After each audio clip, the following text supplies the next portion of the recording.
Well, talk to me about what happened post Purple Rain. I mean, obviously it blew up, but I mean, it was around that time where Jesse left, and Jesse left, and then I never forget the day Jesse left. Because Prince, Morse walked out, and Prince was like, "Okay, well, he got all the rest of us together with Jesse, the rest of the time together." He said, "This is how it's gonna go down. We're gonna put Paul up front, and see right there, that's a deal breaker for Jesse right there. Paul Peterson up front of Jesse Johnson after he done rode him and been such an asshole to him, that's a deal breaker. So Jesse's like, dude, I'm out of here. I'm not doing that. So then after Jesse left, he looked at the four of us, me, Jerome, me and Jerome and the two other keyboard players or whatever. No, actually it was just me, Jerome, and Paul, to be honest, because that's all that was left.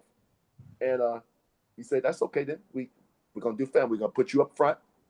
And Eric Leeds hadn't even came up yet, because his brother Alan was working for him, and Alan kind of put in Prince's ear, where if you're looking for a horn player, because Prince was looking to, put horns and stuff. He said, well, if you're looking for a horn player, I just happen to have a brother that plays pretty good, So Prince heard Eric, and anybody knows if you hear Eric play, you're gonna be in love first here with him. That's how he is. And so Prince said, oh, okay. And during this time, he was engaged to Susanna, and he knew Susanna could sing. So he said, okay, well, this is what we're going to do. We're going to make a new band. We're going to call it The Family. Now, mind you, there's a band here that he grew up with, the guy Sonny Thompson, and they had a band called The Family from back then, and on the north side, back in the early 70s or whatever. That's where he got that from. But he decided to call us The Family. And so we went into rehearsals for that. Same thing. 8-10 hours a day for 9 months. Rehearsing The Family. Rehearse. We do one gig at First Avenue, and then he takes off with Susanna and Jerome to France to do Under the Cherry Moon. So meanwhile, he leaves Paul here, thinking that Paul's just gonna hang around and not do anything and everything. But the problem is, we had a hit record with Screams of Passion. Well, if back in those days, if you wasn't under contract, you were fair game. So here he is. Paul's 18 years old with a hit record, and he's not under contract with Prince. And by the way, Prince has sent him out to LA to put him through acting school and song lessons and all, singing lessons, all that shit, and put him a spot out there. But he had Paul out there unchaperoned. So all the record companies started coming at Paul because he was this, beautiful 18-year-old kid. He could look like David Bowie and could croon, could sing. And so, A&M, I know for a fact, A&M, John McClain came at him. MCA finally came at him. Well, Scott, if you are 18-year-old kid and somebody offers you $250,000, what are you going to do? Are you going to say, oh, I'm with Prince, even though I ain't under contract, and I'm going to go to all this? Or are you going to say, hey, I can do my own thing? That's what Paul did. So naturally, Prince, to a point, called me. It was good. You need to get your boy. Just like when Terry and Jimmy missed the flight. Where were your boys? You need to talk to them. Always it fell back on me. And I talked to Paul, but like I said, that's $250,000. That's life changing. That's life changing for an 18-year-old kid. And Paul's like, I'm sorry, I hate to do this to you. I'm gonna take the deal, and that's what he did. So Prince had a fit, and Paul was Paul punking them all around the country there for a while. As you know, if you saw Prince in concert during that time, he had a song called, he would take High Fashion and call Paul punking them or whatever. But, my whole thing is Paul did what he had to do at that time. I mean, he was an 18-year-old kid. And as much as I tried to tell Paul, I said, baby bro, I said, just stay for this record. Say we go out and tour. After that, you can do whatever the hell you want. You go out and just make this as big as we can, and then you just tell Prince, like, dude, I'm gone, Because then the offers probably would have been bigger if we could have gotten the tour with, Prince, and the family had toured with Prince and with Europe and all that. It would have been huge then. And then Paul could have, even though it probably wouldn't went well, he could at least, he could have left and did his own thing. But he's like, no, I'm going to just go. And Paul comes from a very musical family, the famous first family of music here. And I'm sure they were encouraging him too, hey, do your thing, so, and that's what he did. So then, of course, I never told you about this. Prince is in these. This is for the family's falling apart. For the Screams of Passion's on, the radio is like number 9, whatever it is. And so he calls me from Europe, and he asked me, he said, Jellybean. I said, hey, Prince, what's up? He said, I want you to join the revolution. Yeah, I want you to play drums for Revolution. I said, okay, that's cool. I said, but what are we going to do about the family? He hung up. And then the next, about a week later, my check was cut in half. Now, mind you, I had just bought a house that he had given me the $10,000 payment for. I had just bought a house, and now he's cut my check in half. There's no way I'm going to be able to make these mortgage payments with my salary cut in half. So, I had to do some soul searching with that. Turned out Terry and Jimmy was starting Flight Time, and they were starting a production company. And so they put me on salary over there. So the little salary I got from him, from them, and little salary I got from Prince, paid my mortgage until I could get on my damn feet. So this is what I've been through with Prince and Jimmy and Terry and all this, all these guys. What was going to happen to Bobby Z? I guess we've been double drummers. Oh. He did that for a while. He had Kurt and Scott and John Blackwell were drummers for a while. They were together. Kurt and Michael Bland they had 2 drum sets for a while. He would have done that. He'd done that for a minute. I don't know what would have happened. I always got in the back of my mind, wish I could have done it just to see how it would have went down and stuff, but it didn't. I didn't ever get the chance. And then remember, shortly after that, he fired the Revolution anyway. And that's when he started getting Sheila, and Levi and Miko and all those guys. Yeah. Wow. Well, here's that cover. Yeah. And that's Paul Peterson, 17 or 18 years old, I guess. 18 years old. Yeah. And there's the rest of you, and there's you. Yeah. That's how I kind of cover, man. I have some friends that still have that like as their screensavers and stuff, man. It's crazy. That's back when I had hair. Yeah, this record actually became a collector's item. I probably still have. Yeah. So what did you play on this record? Very little. I played the hand claps on High Fashion and Mutiny. I played electronic drum on that, and I chanted, all the way Vogue and all that kind of stuff. Very, very little, man. Not as much as I would do when I was doing my productions and stuff, And that's really was a blessing for when I would do my productions, because now I'm in charge and I can decide what I can play on and what I can't. And that's what helped me when I started doing my productions, because I was so limited when I was in this organization as far as record-wise. I wanted to be on the records, but I didn't always get on there. And my image and stuff, people thought I was on there. I got credit for it, but I wasn't. So I love Mutiny on there. Oh yeah.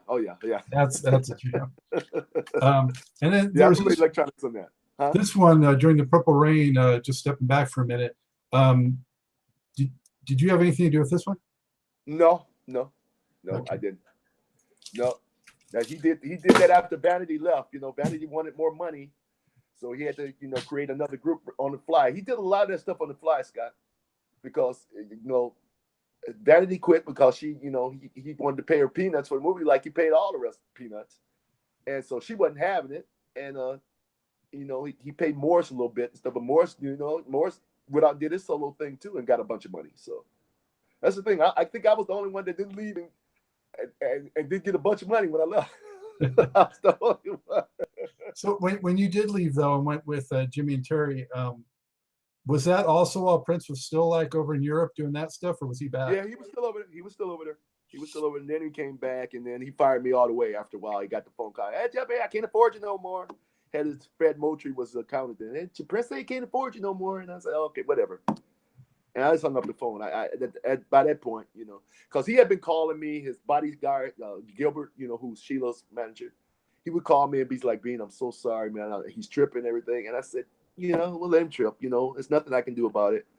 I just got to get better at what I'm doing and make some money. And that's what I did. Production-wise, I started making money. I did my Conditions record. I did New Edition. I did Alexander O'Neill. I did Nona Hendrix, and I just started, I got into writer mode. I got in a very creative time in my life. That's, and he can pull that out of you just from the bitterness of dealing with him. He could make you like, that's what happened with Terry and Jimmy and Jesse. They were like driven that they themselves, Well, I lost you for a second there. You said they were like what?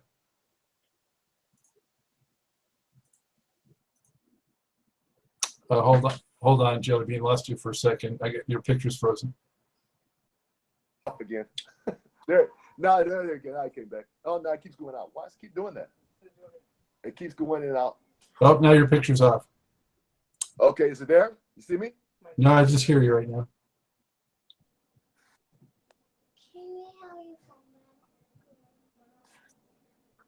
Okay, am I there? Yeah, now I see you. Okay. All right. I missed you.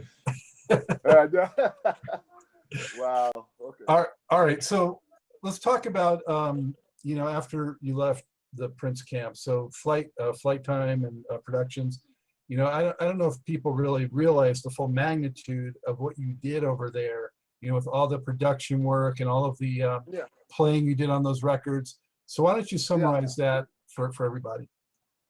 Well, it was, like I said, it was a very creative time in my life, and I was just determined to get better at what I was doing, get better at, playing the drums, especially with the guitar. I wanted to get better playing solos, finding sounds on keyboards, even though I couldn't play. I could fake like I could play a few things and get the sounds up. And then stuff I couldn't play, Jimmy was good about, playing for me, or another keyboard player or whatever. And just getting my craft better, and learning, watching Terry and Jimmy, how they would do with singers. Terry's a genius with singers, even though I'm sure a lot of them hate him because he would make them sing it so many damn times. They'd be like, oh my God. And I never forget when I did Nona Hendrix, Why Should I Cry? She told me, she said, now baby, we're going to do this 2 or 3 times. Remember, I'm a black woman. It's going to be kind of all over the place. And you take the best parts and you put it together. And this is what we're going to do. And that's what we did. And it was a hit song. But I would watch Terry every inflection, everything, he would go. But then his records would run to #1. So I knew it was something to it. But I wasn't sure I could do it that intensely, But it helped me. It helped my growth. It did. I wanted to ask you, and you kind of just already explained it with Terry, but what made Jam Lewis so successful and so consistent, and also, where they could work so well with so many different artists? Well, because and Prince would attest to this. They gave each artist their particular sound. They made that artist, they gave him their version, what they think he should sound like. Whereas Prince couldn't do that. Prince, you're gonna make me know that Prince did you. Well, with them, they would give each group would have their own kind of thing. And then when they wanted to have some diversity, they let me do something. And my production was always gonna be different. And so they would throw that in there just to get them off, that give the whole production a different flavor. You got them, then you got me. You got them, then you got me.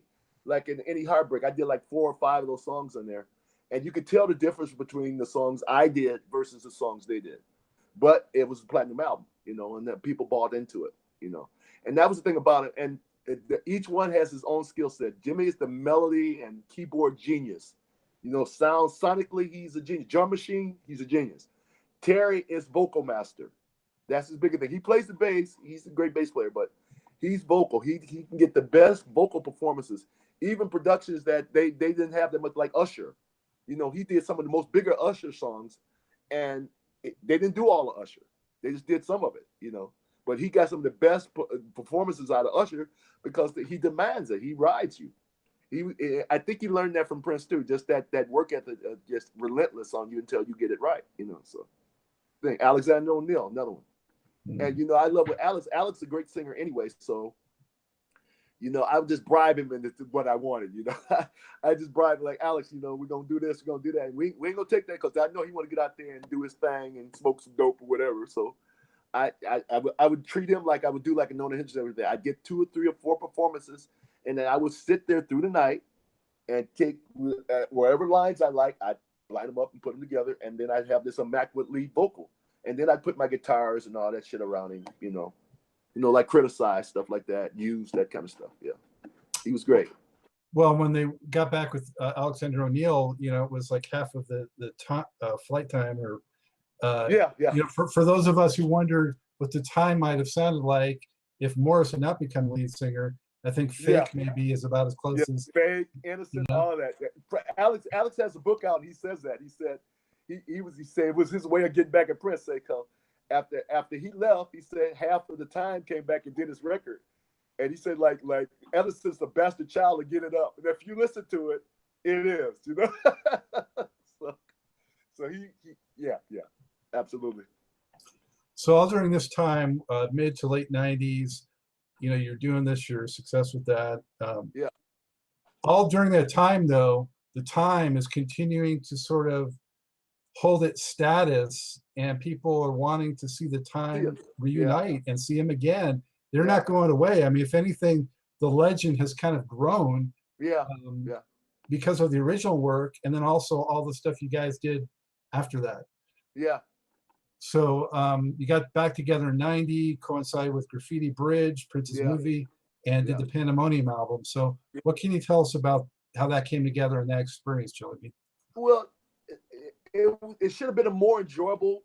I'm gonna be honest, Scott. It should have been more enjoyable for me because, once again, and this is basically Terry and Jimmy's fault. This is why I have a problem with them today, is that we didn't tour for that record. We didn't get a chance to tour, and basically, that was always my problem with the original time. That band never got to do its own world tour. I always felt if we did our own world tour, we would have been huge. Nobody could have been able to deal with us. If it just been us and a supporting act or something like that, and we were the headliners. We never, ever got to do that. We were always either with Prince, then with Pandemonium. After we got Pandemonium done, Terry and Jimmy were getting $1 million a deal on productions. There was no way they were going to stop doing that. Well, then that's at the expense of me, Morris, and Monty, and Jesse, because we want to tour, and they're not. We always do a record and then go on TV. We did this as recently as 2008 and with the original 7. Do a record, go on TV, do a couple TV performances, 1 or 2 here, and then stop. You can't do that. You can't do that and expect your album to sell and for it to be a success. You have to get off of your ass and get out here and work. And this is basically what the Boris Day and Time version have done. This is what we've done, and this is why we're still here today, and I can make a living and live in this damn house I live in. Because we still work to this day, So, but yeah, it should have been financially and spiritually, all of that should have been a lot better than it was. I'm glad I did it. It's part of my legend. Yeah. It was a cool ass record. The rock songs on there, especially that Jesse did, were fierce. And once again, it was kind of like a Black Cat thing with them. They heard I played some of them songs to some of them rockers. He's like, oh my God. Like Blondie and Skillet. The rockers lost their damn mind, because Jesse could cut them. He could cut them. So that's the thing. So, and I said this in the Rolling Stone. I also made a statement too. I don't know if you ever saw this. I made a statement that the original time could have been like the Black Rolling Stones or Black Beatles. And all people, why would you say that? Well, I have my, every guy in that band has had success on his own. Every single guy has been in the top 10 on his own and stuff, So that's why I said that. I wasn't saying that to be disrespectful. No, I'm just saying that if we had did what the hell we were supposed to do, we could have been huge. And well, that's the thing. You guys reunited as a super group. Yeah. Because by this point, we all had some nice success on our own. So it made absolutely no sense for us not to go out and play and for the masses. And it just really irritated the hell out of me. And once again, it was about money. Like I said, Terry and Jimmy were making $1 million of production, and Jimmy's fat ass wanted to stay at home with his wife anyway. Let's be honest here. He's never been a guy that really wanted to be out touring since the Prince days. He hasn't. It also didn't help that Graffiti Bridge was not a freaking movie. It was not. Yeah, it was a dud. That didn't help it either. Yeah. So it's just. But Prince went right back to touring and doing what he needed to do. By the time he got to musicology, he was rolling again. Yeah. Yeah, you see what I'm saying? So he knew he would get his ass out there and work. Whereas time is always like pulling teeth. Hey guys, let's go play. Hey. Oh no, we got Patti LaBelle coming in. Oh no, we got this coming in. We got that coming in. We can't go. And they were getting all this money up advance. And then they were spending money cause they live $10 million mansions and shit. So they gotta keep. I get it, but at the same time, how does that benefit me? And I'm helping you make this money, mind you. So yeah. Well, the fans definitely lost out on that. Yeah. No question. So, Jellybean, when did you then rejoin the Time to play some live shows? 94, 95, Morris approached me and Jerome and Monty about getting back together. And so, I was kind of on the outs with Flight Time then. I wasn't doing too well over there production-wise. My salary was bound to go down. So I had to have some more money too, because I still had a girl I was engaged to in a big ass house, and I have to make money, So Morris had lost his stuff too. He was living in Malibu and he had lost his house. He had the 3-picture deal that fell through and all that. Him and Jerome had a TV series that had fell through, cost him millions of dollars. So only thing he could do is he had to get out here and work. He realized that. Now, in hindsight, I should have held his feet to the fire even more than I did, but it worked out. And so we, 95, we started back up. We started playing clubs again and started getting back out there. And it helped him get back on his feet. He immediately started moving around the country. He moved to Atlanta for a while. He did there for a while. And then he moved to Vegas for a while. Then he got remarried. And now he's in Florida. And we've been working ever since, and then we get, every once in a while, just like with Terry and Jimmy, they always come at us with something, big and stuff. Where even though if you're mad at them, you're like, okay, damn. Like a prime example here recently, they want me to do that. Yeah, Morris did the solo thing. We did the original 7. This is a live recording. Yeah, it's a live. That's the Morris Day and the Time version. That's on YouTube. Yeah. So the guys we got now, the guys that's in Morris Day and the Time, been with us over 20 years now. Freeze and Tori, them guys have been here a long time, man. So Jerome fell out with Morris. They on the outs. They still are to this day. They try to put on some facade for the people where they really should squash it and love one another, but they won't. So so just see where we are today. So wow. So do you feel like you're kind of a guy that gets along with whoever? I do. I always have. I get along even when I'm mad as hell at some of them. I get along with them because it goes back to what I said earlier, Scott. I always felt blessed that I was around those particular individuals. So they will always be a part of. I will always be attached to the hip with them, even though I don't have to be around them. I will always be attached to the hip with them. So that's the thing.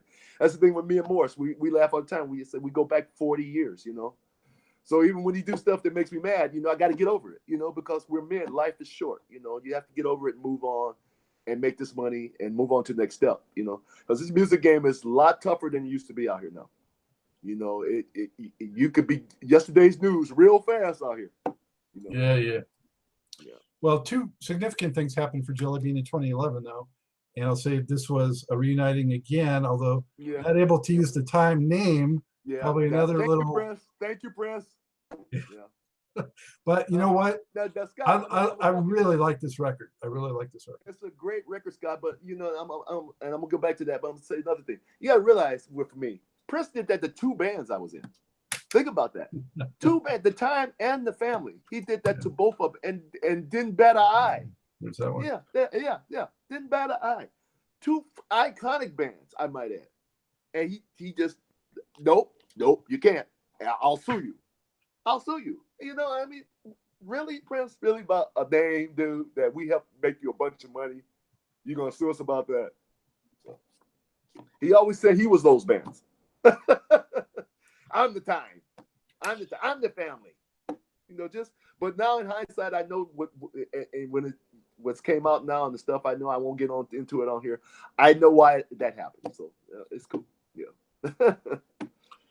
Well, Condensate is a great record. Once again, I think if we had got off our old asses and went out there and played those songs live, it would have been great.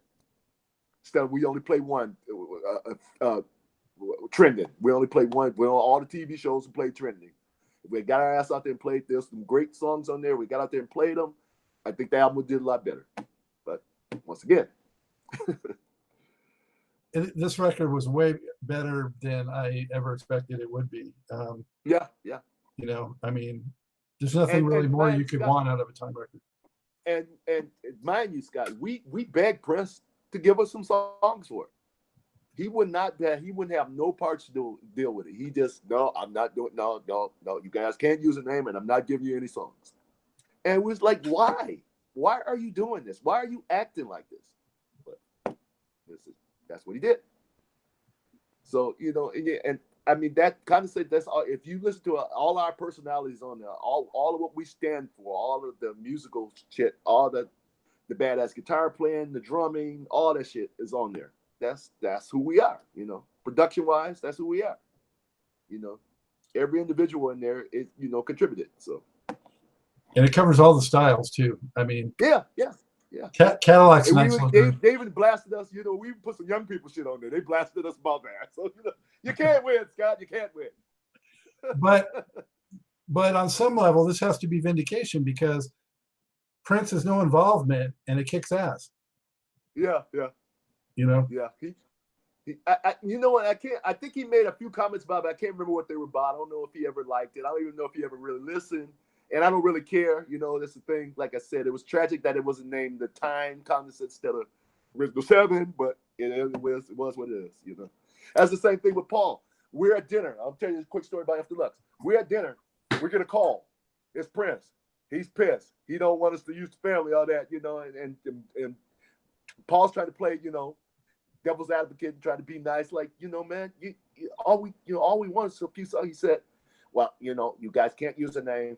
He said, well, Prince, these songs we're doing are great, and they fit us, and they sound like the family, and we're going to put this out regardless if you do want us to or not. And hung up the phone, because that's all you can do at this point. You know, this guy is being difficult for no reason, and he's being, you know, just crazy.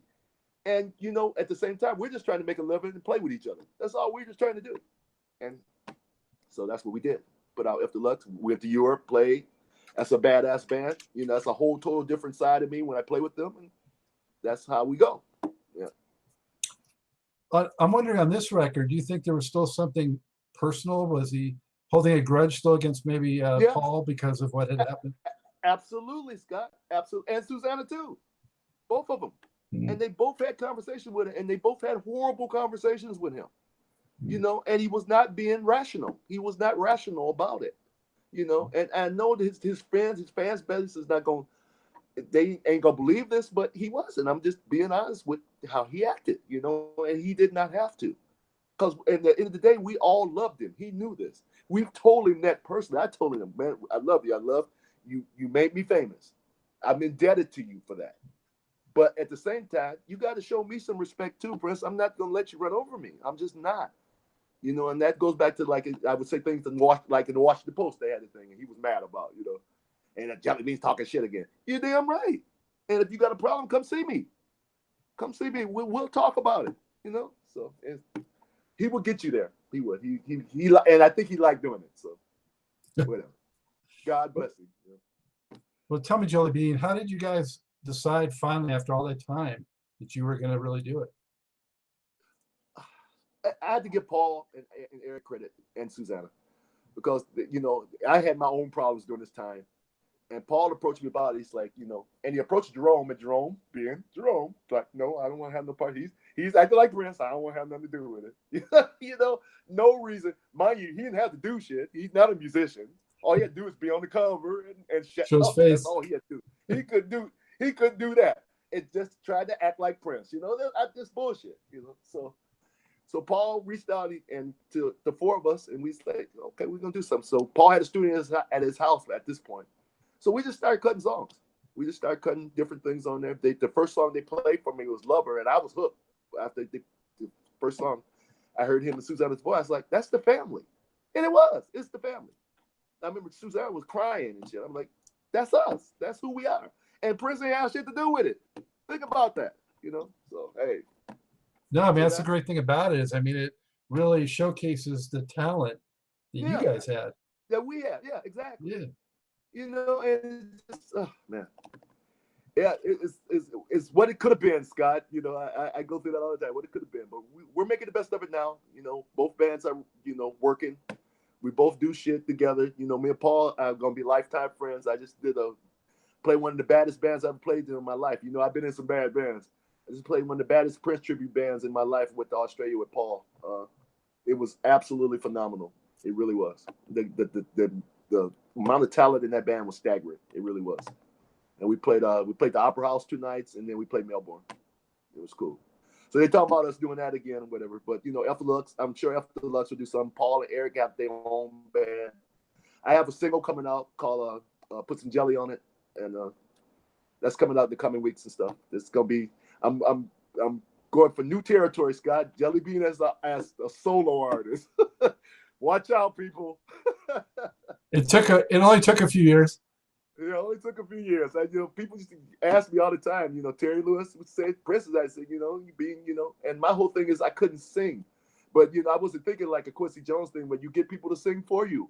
You don't have to sing Robert Charlotte, Jeff. Them guys always had singers, Oh, yeah. And I wasn't thinking like that. I was always thinking I had to sing. No, I don't.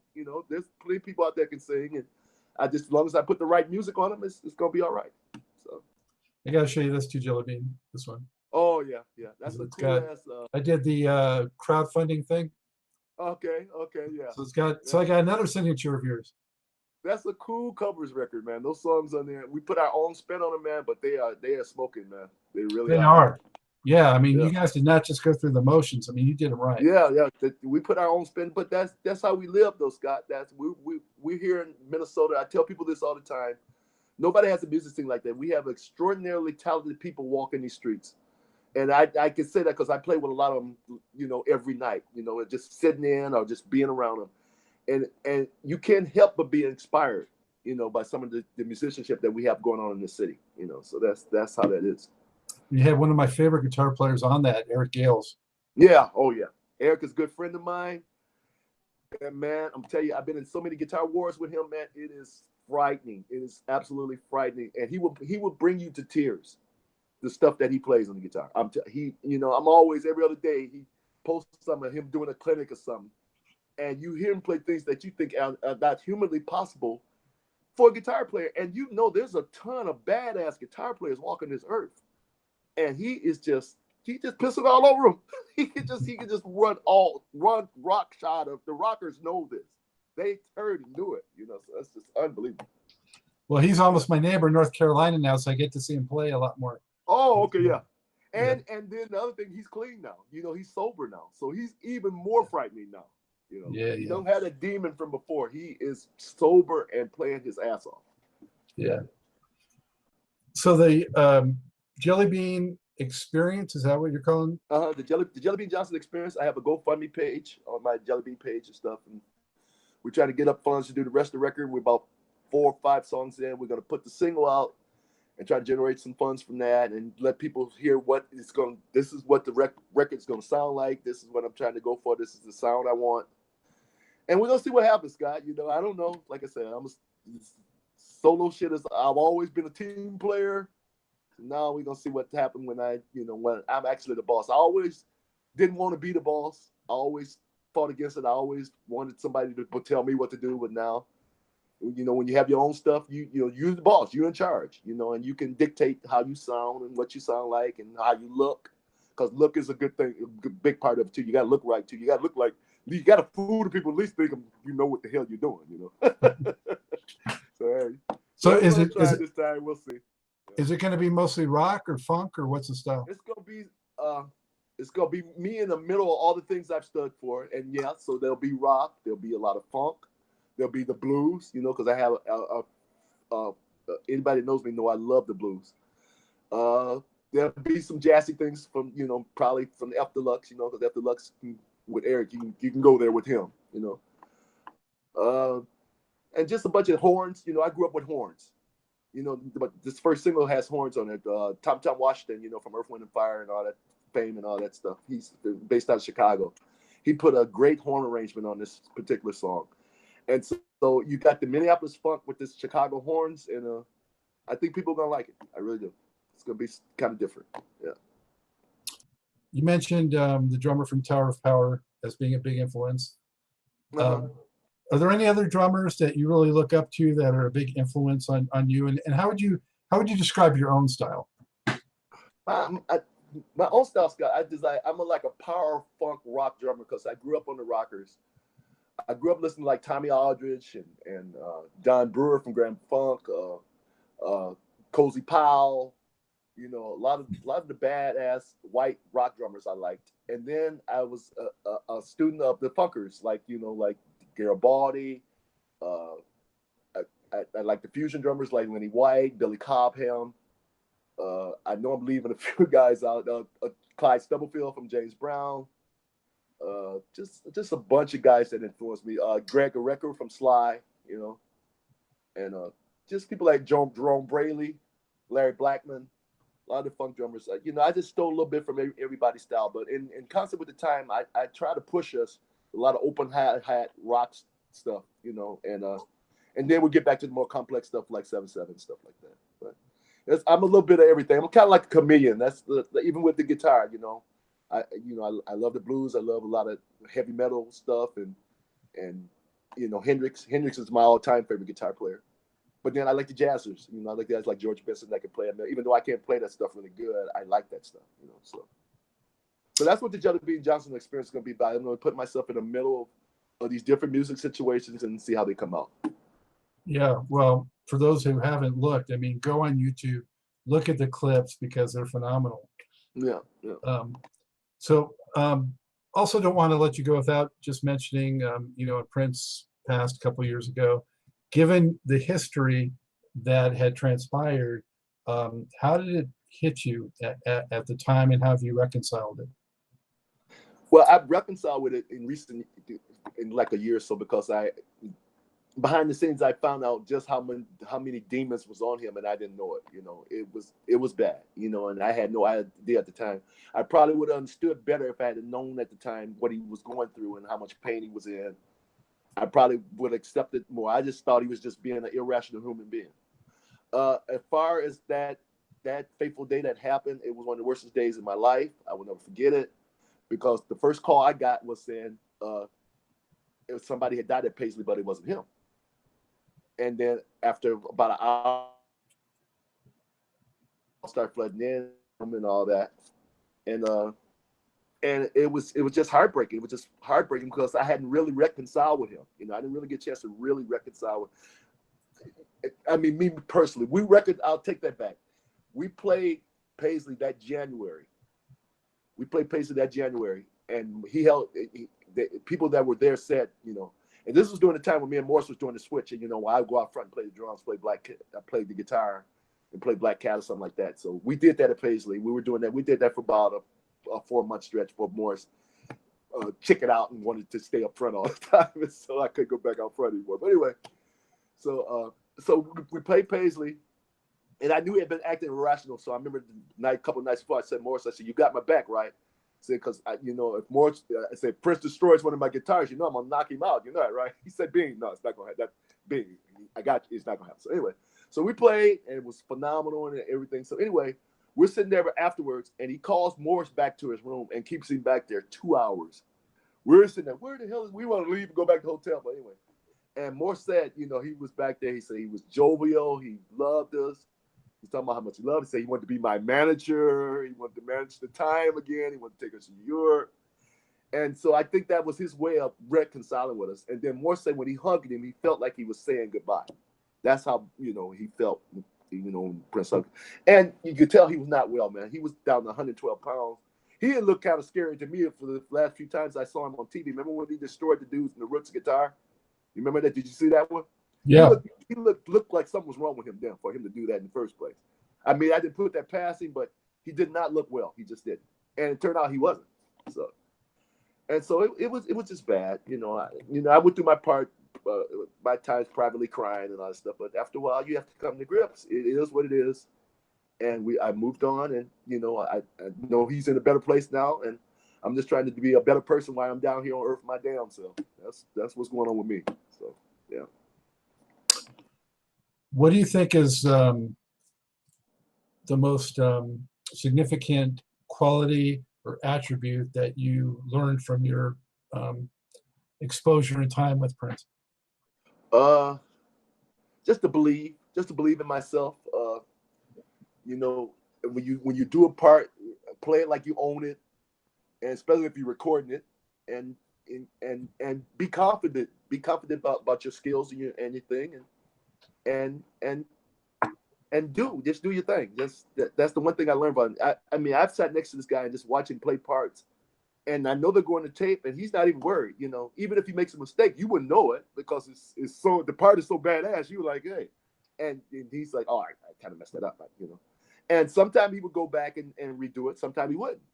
And like I said, the public don't even know. You know, this is iconic song being written right in front of you or played right in front of you, and some of the parts ain't even right. But you don't know that. You don't know that. It's great. Yeah. So that's the thing. Like, you know, I used to sit there and like do like solos. I would do, you know, solo over and over, and I don't feel this. And then after a while, I do a couple, 2, 3 passes, and then I try to take, like, you know, like with singing, try to take the best passes I thought and put them together. But after a while, you just have to own up to it, you know, and you have to live with it and throw it against the wall, see what sticks. And that's the thing I learned the most from him, you know, and just being blessed enough to be around and to see how he operated, you know. Now Morris had his ups and downs also throughout his career, and he's had some drug issues and stuff. So, you know, how have you hung with him so long? And it must have been difficult times with Morris too. It's been, I've had my difficult times with him, but we have a real love for each other, and that's the only thing that's gotten us together. Trust me, I've been through some helpful times with him. I really have. And sometimes where I don't know if I can keep doing this, you know. But Scott, at the end of the day, there's worse jobs. There's worse jobs around here, and that's the thing. And we're attached at the hip. I know that. You know, that's something Jerome never figured out, and so it just, you know, it just goes on and stuff. You know, the same thing with Terry and Jim. I have a real love and hate relationship with them, you know. But the thing is that, you know, they help me get these songs out here, and people know who I am today, you know. So you have to take the good with the bad. You know, that's the way I look at it. Hopefully there's enough good for you to stay here. What's your favorite Time song? My favorite song in concert probably is Cool. Cool. I can tell when we're in concert, Cool is like the second, third song in. I can tell if we're gonna have a good night by that song, you know, because I see the crowd's participation. If the sounds are coming out, you know, sometimes the keyboard sounds ain't quite right. Sometimes Money don't quite have it dialed in, but most of the time he does. Sometimes our keyboards will let you down. But if the keyboard paces are running right and everything and stuff on that song, it's phenomenal, man. It really is. And that's my favorite one to play. From a drumming standpoint, is funk more challenging than rock or blues, or how do you categorize that? Funk is more challenging because you have to be disciplined and keep your pocket. You know, it's a lot of these, I call them church drummers and stuff. They, you know, they want to show all their chops and, you know, all the fancy rolls and all that. I went through that.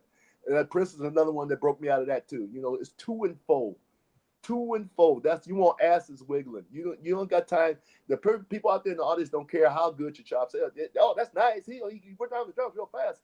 But you got to be able to dance. You cannot dance if you're rolling on every verse and all that. You put feels in the places where they're supposed to be. You make them nice and simplified. And even if they're complex, you put them in the place where they're supposed to be. And you keep driving 2 and 4. You keep hitting them in the head with a brick. And that's any of those idioms. Blues, rock, jazz, any of them. You keep the pulse. That's your job. You're the engine. So that's how I look at it. Who do you think was Prince's best drummer? Was it John Blackwell? Michael Bland. Michael Bland over Blackwell? Michael Bland over Blackwell. Blackwell, trust me, was phenomenal. Had all the chops, all this stuff. You fling stick here. Prince used to give him fits about all the fancy, you know, this and all, you know, because John could do that and not miss them. But Prince would claim just because he couldn't do it himself. He would get on Blackwell. You missed this, you missed that. No, I watched that boy be 18 years old in Cameo.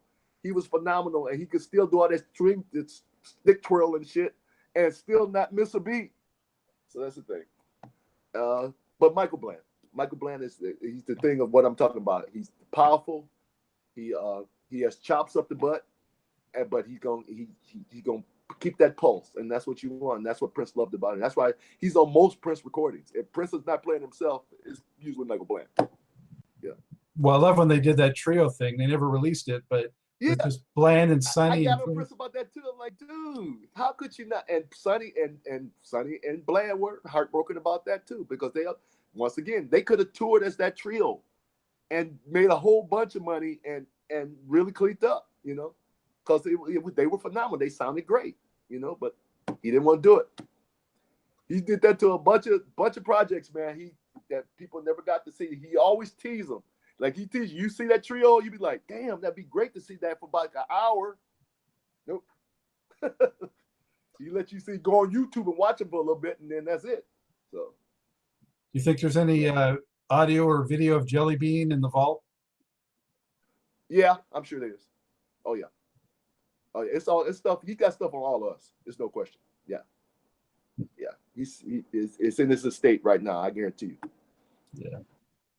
Yeah. I actually played a few things. I played on Jill Jones' record, a song called For Love, something else I did. I can't remember. He would play stuff you never knew if it's gonna see light of day until you maybe heard it later on or somebody bootleg or something. But he'd have it. Trust me. Rehearsals. I remember the family used to have some fierce rehearsals, man. He would record them, and a lot of that stuff ended up in Europe. I got that stuff in later years from Europeans on CDs. They would bring me these CDs, and I'd be playing. I'm like, where'd you get that? You know, and that's somebody that worked for Prince. You know that you know they did that shit. Yeah. Yeah, some of those 20, 30-minute rehearsals. Oh yeah. Late night jams. There's the CDs I'm on where at Paisley late night because he would jam at 5 or 6 o'clock in the morning. And my dumb ass would be out there with him. It'd be out there either on the guitar or the drums. Yep. There's recordings of that stuff too. He recorded everything. Trust me. I asked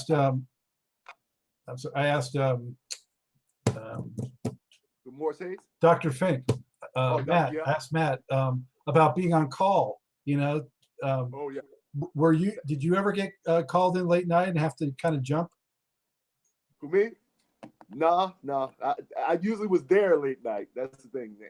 You know, but them guys that worked for him directly, like Tommy Barbarella, Fink, and Morris Hayes, they were on 24 cars. You could be in the bed with your girl. You got to get up and leave her. She didn't like that, but you had to go. That's how he rolled. That's how it was. You signed up, especially if he was paying you. Wow. All right. Well, thank you so much. So generous with your time. It's been a great blast talking to you. I appreciate all the stories and the candor. I want to make sure that viewers can, jump on it when you release something and follow you. So what's the best way to keep up with everything you're doing? I'm on Facebook under my real name, Gary Johnson. You can go on there, and then there's this Jellybean Johnson fan page. You can go on there. And you can also Google me. A lot of stuff, my manager name is Marty Bragg. She keeps a lot of people abreast of what I'm doing. So it's easy to find out. You can go on the More Than a Time page, too. I was remiss. I didn't ask how you got the Jellybean nickname. Oh, God. We'll do the short a trumpet player from our band back in the late 70s. We were Flight Time. Remember, I was telling you what we were a band and stuff. And we were like 15, 16, 17 years old. And we were actually getting in some clubs. We shouldn't have been, but we were. And we were playing in a club downtown called the Flame Bar. And we were in there one night, and it was 7 nights a week. They have music 7 nights a week. And our dumbasses signed up for that, even though we had school and stuff. You're cut off, Jellybean. Oh, okay. There you go. Okay. Go ahead. Okay. Even though we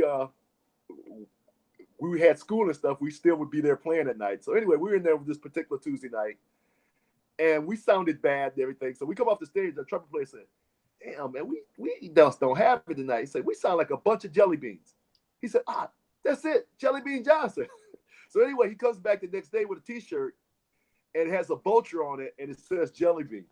And the whole band cracked up and everything. And I've been Jellybean ever since. And then I'm going to tell you another quick story, too, about that. During my Prince years, I don't know if you remember a guy named Jellybean Benitez. Yeah, he was produced Madonna, right?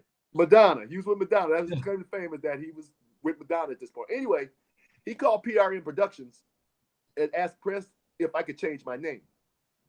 And Prince told him, "Get the hell off our phone." So Jellybean's not changed. He's Jellybean Johnson. You're Jellybean Benitez. Goodbye. Basically. So, yeah. So I've been Jellybean ever since. Yeah. And then a little side note to that, too. He would see me like at the Grammys. I go to Grammys with Terry and Jimmy or something like that.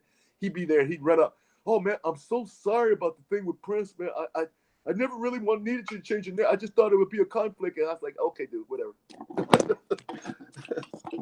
Oh, shit. But, yeah, that's how I got the name Jellybean. So. All right. So with that, much appreciated, much love. You've given us so much great music, and I'm so glad you're continuing to do it. So best of luck to everything that you're doing, and thank you so much. Hey, thank you, Scott. Take care of yourself, man. You the shit. Take it easy. It was so fascinating to hear Jellybean's perspective of all the amazing musicians he's been associated with, and also how he weathered those storms and still did his thing. He's not only a superbly gifted player, but also a straight shooter, and very important in this business, a survivor. And man, oh man, do I share some of his frustrations with the time and the family, knowing that as great as they were, as their legacies continue to endure, there was so much more potential left to die on the vine. I thoroughly enjoyed my time with Jellybean and thank him again for being so generous with me and the Truth and Rhythm audience. Speaking of which, much thanks again to you, the viewer and listener, for continuing to keep interest and the faith and show support. Be sure to look out for upcoming Truth and Rhythm episodes and catch up with previous installments at funkinstuff.net on YouTube, iTunes, and other leading podcast providers. New shows generally premiere 7 o'clock Eastern on Wednesdays. Occasionally we skip a Wednesday, but the objective is to have a new show each and every Wednesday, and we'll do our best to do that. Subscribe. If you haven't already subscribed, please subscribe to the Funkin' Stuff channel on YouTube. And if you have subscribed, get friends and family to do the same. We need that support. Show these great funk artists and R&B and jazz musicians that you love what they do and you support their work and will never forget what they gave us. Beautiful. So with that, until next time, as always, this is Scott Dr. Genius Goldfine saying, keep on vibrating to the rhythm of the one.